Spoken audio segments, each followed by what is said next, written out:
حبايبي شوفوا هذا اغرب عش طلع عندي. هاي انا مخلي فوق مكرافه مال تنظيف مثل ما تشوفون، وناسيها هنا وبانيات بيها العصافير جوا بنصها.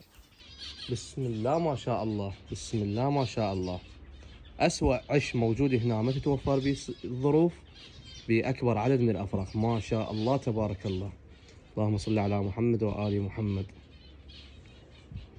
6 افراخ بيه، وذنيش الاعشاش الزينه بها افراخ اقل. سبحانك ربي.